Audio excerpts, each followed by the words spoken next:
What is going on, YouTube? It's your girl Easy Breezy, and in this video I'm talking to all the overly nice girls that feel like you always give to people, you're always doing people favors and doing things out of strength, and for some reason these people are always trying you a few years or a few months later.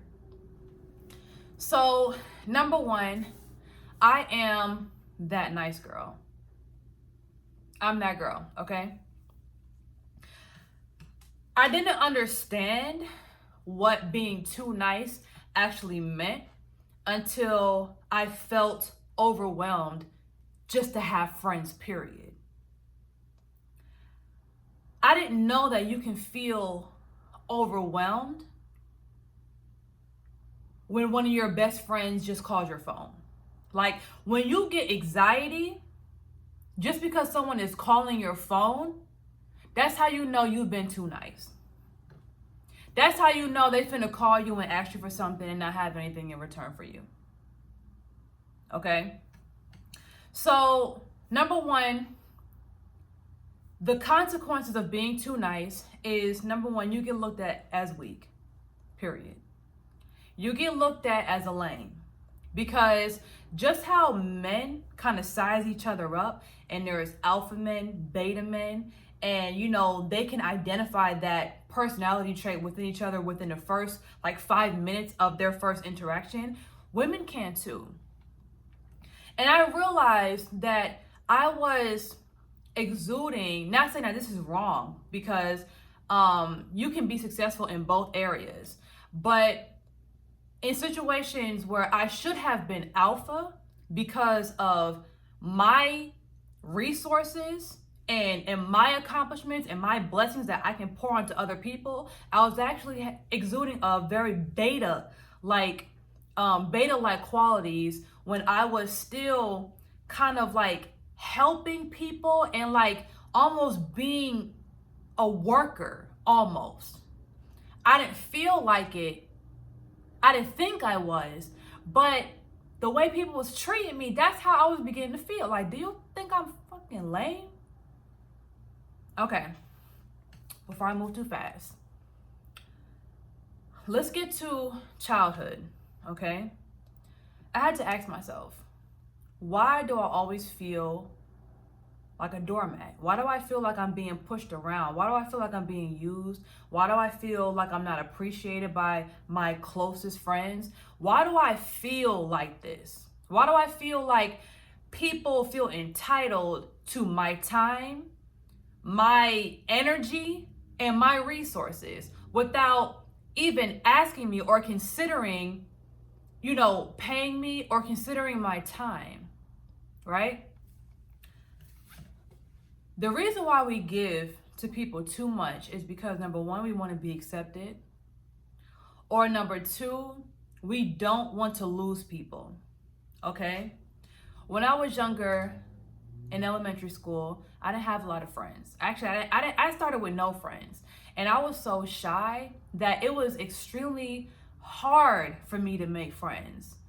And being at school on the first day of school was like hell for me.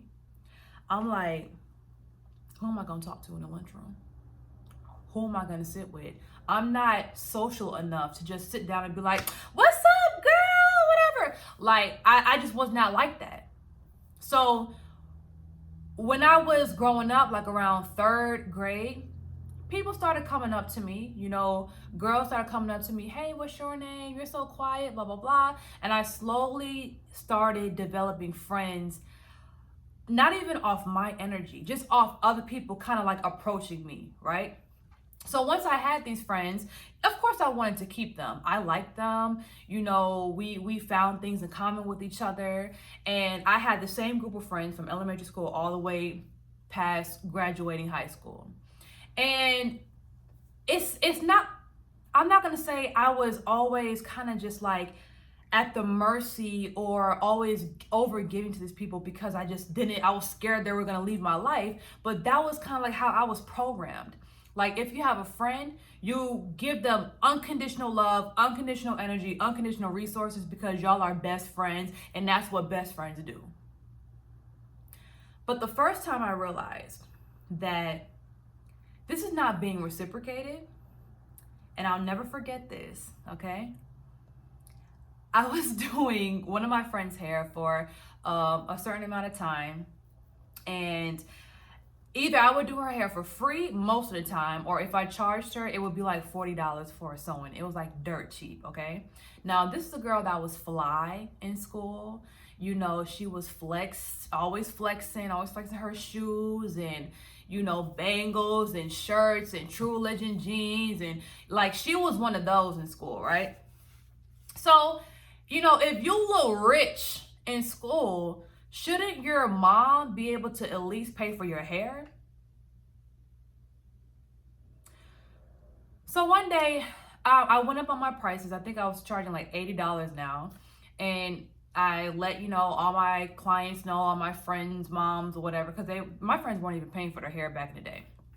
And this particular rich friend, her mom was like, oh, Zakia, you know, I appreciate you doing her hair, but I don't have no money this week. So, you know, can you just do us this one favor and do her hair for free?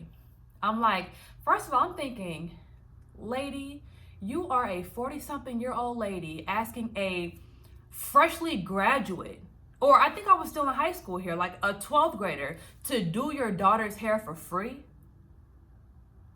Like, do you have no consideration for what I'm trying to do as a young entrepreneur? Like, you don't know what it's like to be in my shoes at all? You don't want to tip me at all? You know, so just the fact that her grown-ass mama asked me to do her daughter's hair for free, and y'all supposed to be the rich folks, it kind of like had me thinking, okay, whatever. So I did her hair, right? Her mom, you know, driving away with her, thank you, Zakia. You know, you're one of her best friends. Thank you. And I'm like, okay, yeah. I don't think nothing of it. Okay, I'm just like, you know what? That's over. I ain't got to worry about it no more. Okay.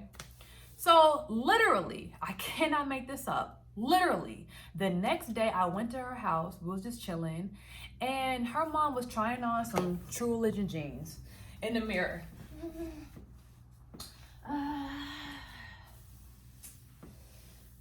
I don't know. They don't really fit me how I like. I didn't want to return them. Hear her daughter go, yeah, I don't know. I don't really like them. Yeah, they don't really fit you right. And I'm sitting there on the bed looking at the both of them like,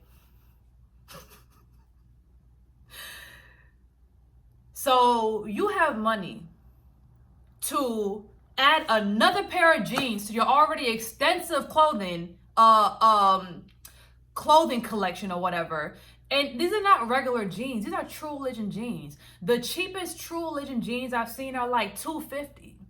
So then it's just like, oh, willy-nilly. Like, oh, I don't like them. I'm just going to return them. But you're going to pay $80 for your daughter's hair? Ever since that moment, I realized, first, it's yourself. Do what's right for yourself. Then do what's right for your family. Friends and everyone else come third. Because obviously one of my quote unquote best friends was thinking about her mom or her mom's jeans before she was thinking about paying me $1.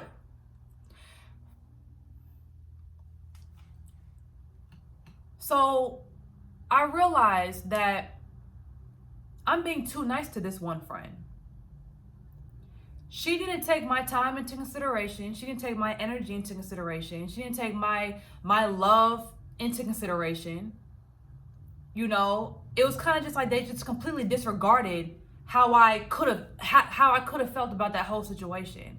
And that's the moment I realized, put yourself first, put your family second, and put friends and acquaintances and all those other people, which is in one bubble to me, they all come third. Because other people are going to put themselves first, their family second, and their friends third.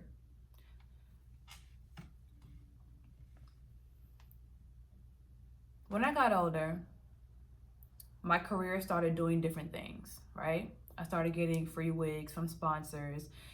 And then that's when the entitlement kicked up a few notches. I almost felt trapped. I almost felt obligated. When I got a new set of wigs for my YouTube channel, I felt obligated to separate a certain amount for my friends, and then the rest I can sell, or the rest I can, I can sell to clients and stuff like that. The first time I told one of my friends no,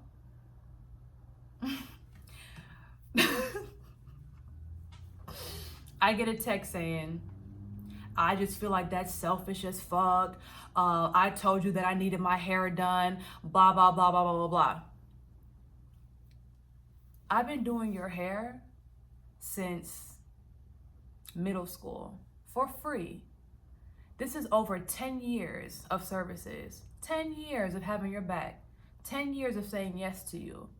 The moment I say no, and not even in a way where it's like, no, I'm done. It's kind of, it was literally like, I have to reschedule you. I didn't even say no. I told her I had to reschedule her because I accidentally overbooked. I don't like overbooking myself. I don't like it. I don't like overworking myself in one day because I get very frustrated by the end of the day. I just feel like that's selfish as fuck, blah, blah, blah, blah. I say, damn. I look at the text like, damn. And I'm like, okay, you know what? Never mind. Just come. It's okay. Just come. Of course, I was still overbooked. And I regretted it. So I realized that I had a codependency issue. I realized that I had an acceptance issue. I realized that I was valuing other people more than I was valuing myself and my time. And what I quickly learned was people are only going to get away with what you allow. You may have people around you that you may feel like take advantage of you or feel entitled, but that's only because you created that environment for that to grow. If you set your boundaries from day one and your standards from day one, and you knew how to respectfully and strongly say the word no to people, you would have avoided all of those obstacles. And some people have that problem, some people don't. I'm one of the people that had the problem of setting boundaries for myself and saying no. Maybe deep down inside, I felt like if I say no to people, they won't actually like me anymore, or we won't have anything really in common. For me to even think that is huge. For me to even think that is huge. So basically, I have to buy my friendships. Now I see why I'm getting disrespected, because me looking on the outside of another girl that I met later on in life that I noticed had the same problem as me.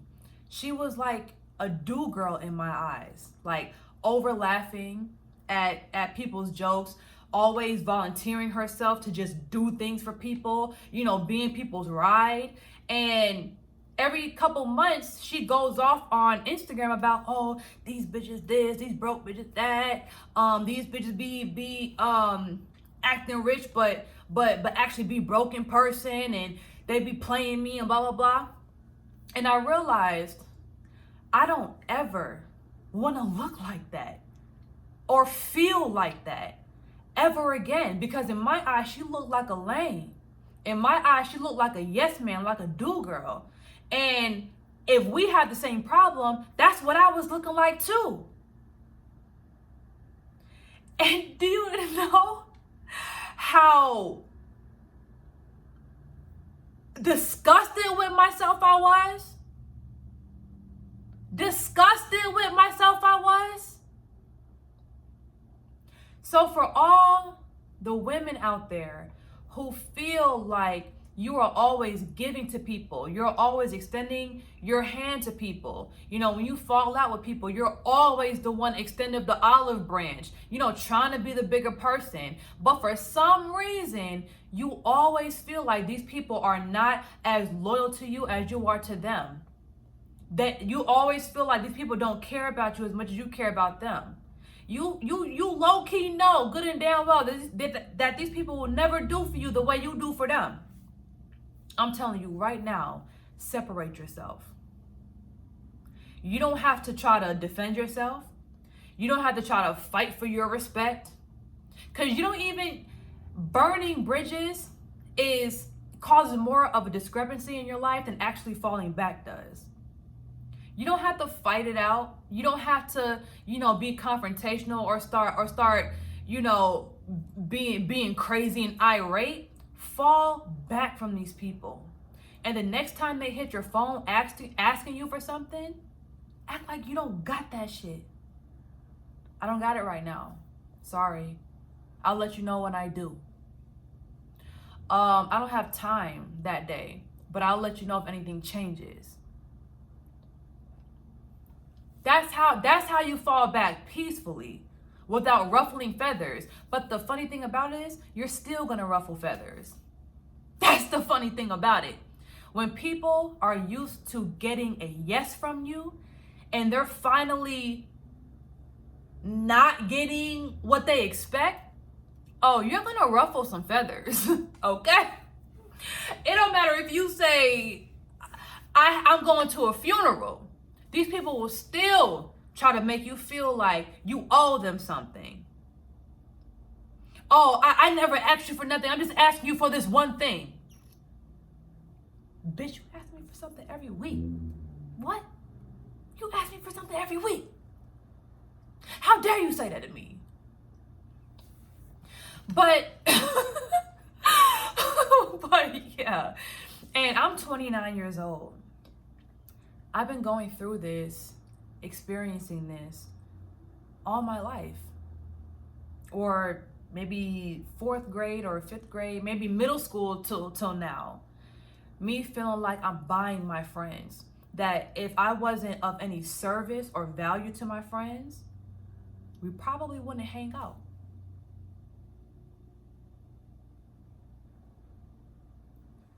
People like us, we have to seek people on our same frequency.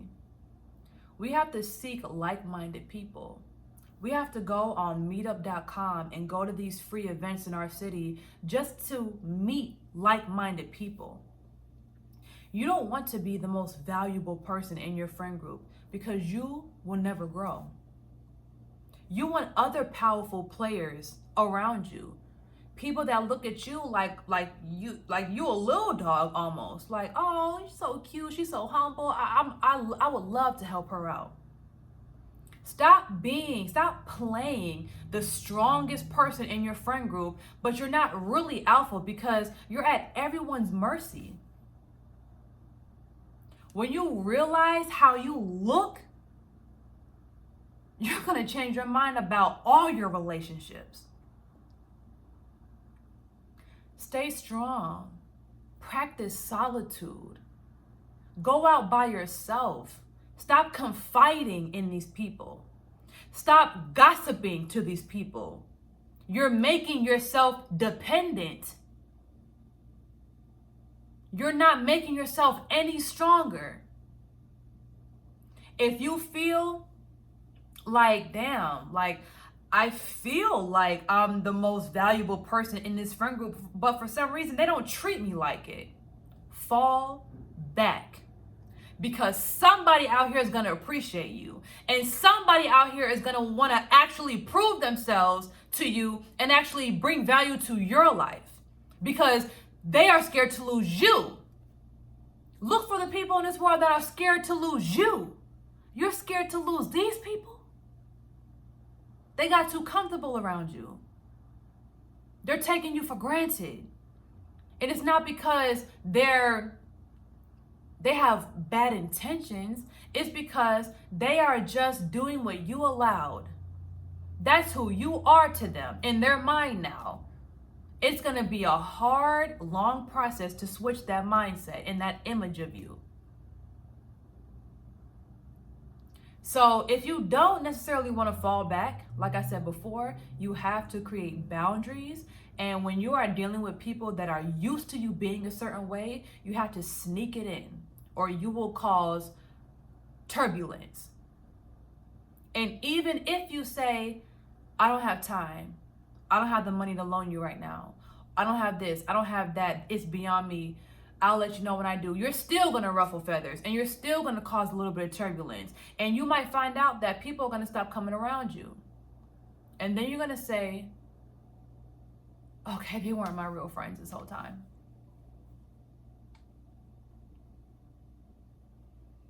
Okay, I see. They never really cared for real. But that's good. Because once you eliminate that being in your life and you stop putting energetic attention to that, you'll make room for more blessings, more people, and more opportunities. That's how this works. So, for all my lovely ladies out there that just don't feel valued, don't feel appreciated, understand that the longer you keep yourself in this environment, the more it'll affect your self-esteem and your confidence. The more it'll make you feel less valuable. I know this because I've went through all of these motions before. I understand what it's like for you to actually be the most valuable person out your friend group, but they don't treat you like it because they slick don't even want you to see it. Because they don't want other people to have the same access. They want to have that unlimited access to you and your time and your energy and your house and your whatever you got, your money, your food, whatever they come around you for. But the moment you step back and you say, hold on, I'm only gonna nurture relationships that nurture me, you'll find out they're gonna stop coming around, and or they're gonna start hating on you.